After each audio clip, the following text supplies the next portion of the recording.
Hey everyone, today I'm going to show you how to upload photos and videos in Microsoft OneDrive. Without any further ado, let's get started. First, open your web browser and navigate to onedrive.com. Once you're on the page, sign into your Microsoft account using your credentials. This will give you access to your personal OneDrive storage where you can manage all your files, photos, and videos. After signing in, you'll need to wait a moment while the login process completes. OneDrive will then redirect you to your main dashboard where you can see all your stored content. This is your central hub for managing everything you've uploaded to the cloud. Now, to upload photos and videos specifically, look toward the top left part of your screen. You'll notice a tab that lets you switch between different views. Currently, it's likely set to files, but you want to click on the Photos option instead. This will take you directly to your OneDrive photo gallery, which is specifically designed for managing your visual content like images and videos.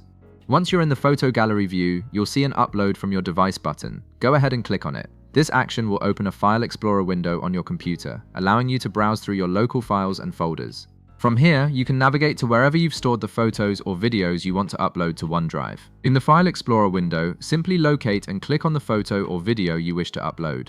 You can select it by clicking on it once, and if you want to upload multiple files at the same time, you can hold down the Control key and click on additional files to select them all together. This makes it much more efficient if you're uploading several items at once. Once you've selected your desired photo or video, click on the Open button at the bottom right of the File Explorer window. This confirms your selection and initiates the upload process. OneDrive will now begin transferring your files from your computer to your cloud storage. You'll need to wait a few moments while the upload process completes. The time this takes depends on the size of your files and your internet connection speed, so larger videos may take a bit longer than smaller photos. You'll typically see a progress indicator showing you how the upload is going. And there you have it. Once the upload finishes, you'll see your photos and videos appear in your OneDrive photo gallery, ready to access from any device. If this video helped you out, be sure to leave a like, subscribe, and I'll see you in the next one.